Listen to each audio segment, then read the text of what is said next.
En estos tiempos en los que la economía nos atraviesa y nos interesa a todos, necesitamos respuestas o nuevas preguntas. Movimiento 21. Aportes para la reconstrucción del pensamiento nacional. En este episodio, Jorge Remeslenikov hará un repaso de los 10 problemas centrales que identifican la economía argentina y cómo salir de esta situación. Seguimos así repasando el documento El desencuentro entre la política y la economía, de la mano de Jorge Remeslenikov, y en este episodio, problemas centrales de la economía.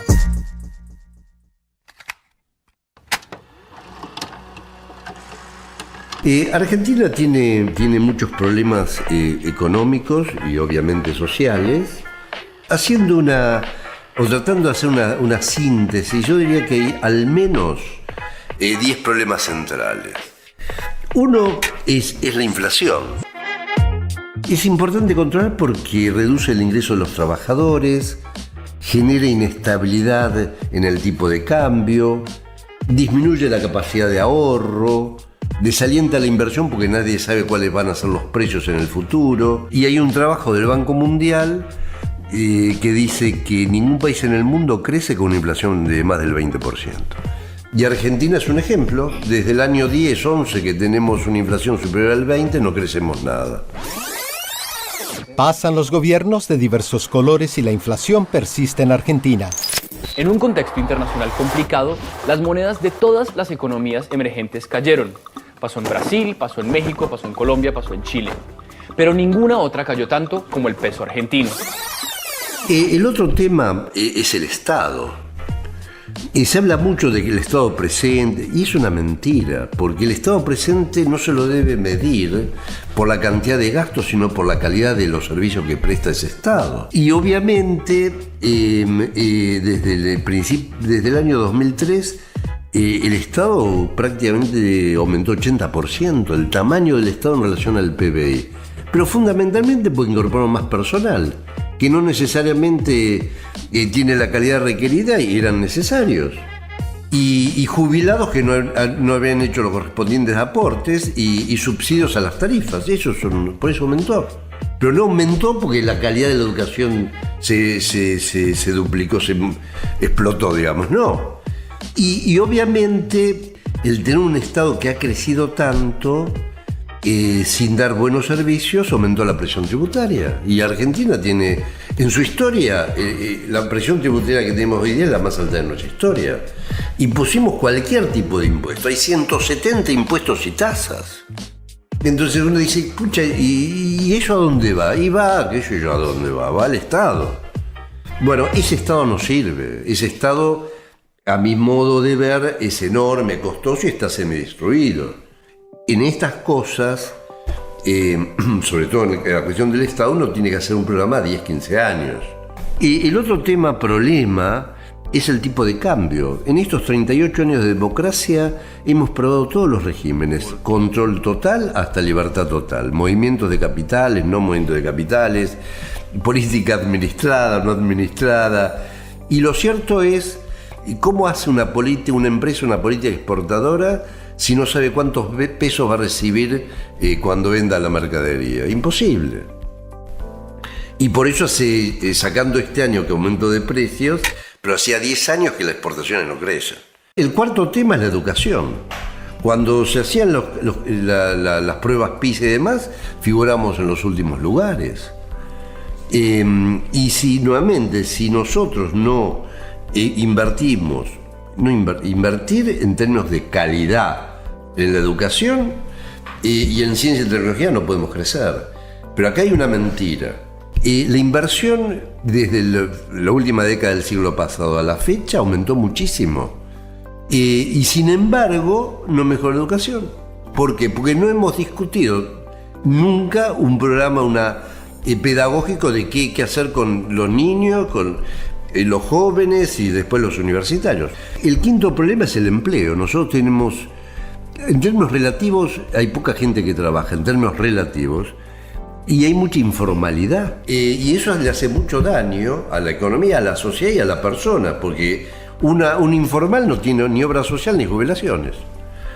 Y después se está empezando a notar, por lo que uno lee, que hay falta de recursos humanos calificados. Hay muchas empresas que no encuentran el tipo de mano de obra necesaria.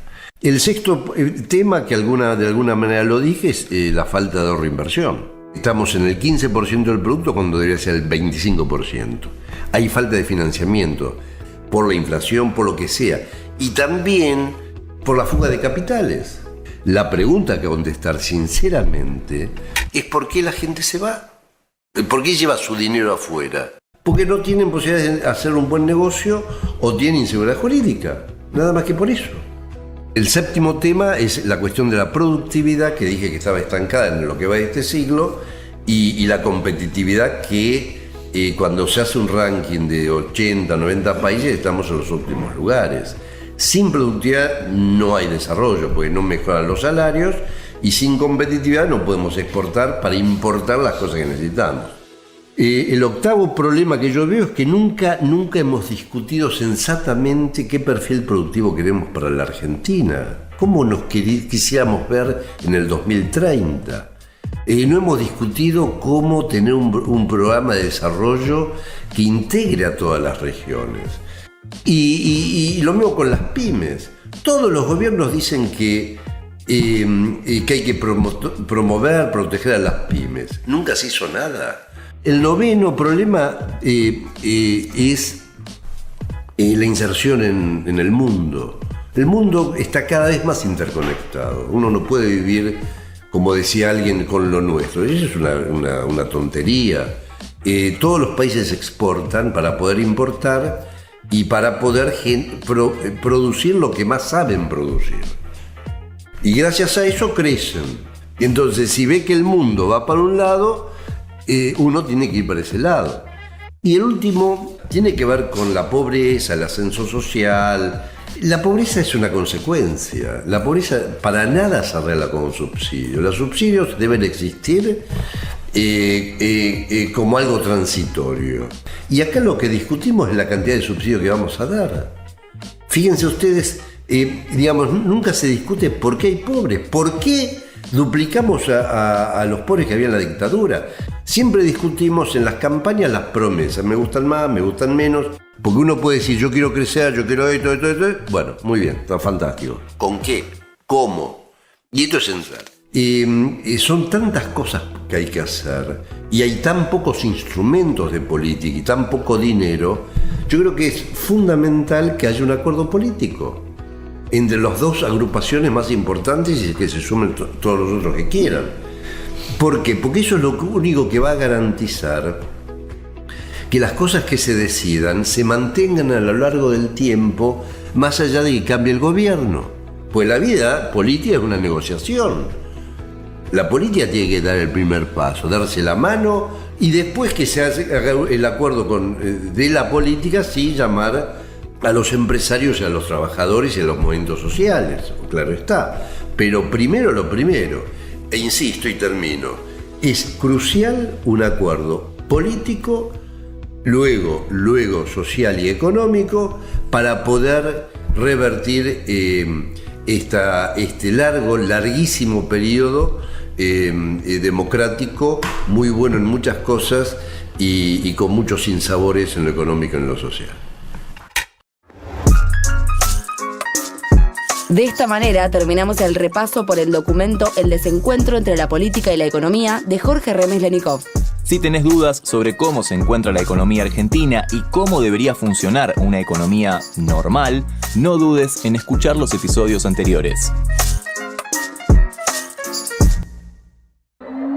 Movimiento 21. Aportes para la reconstrucción del pensamiento nacional.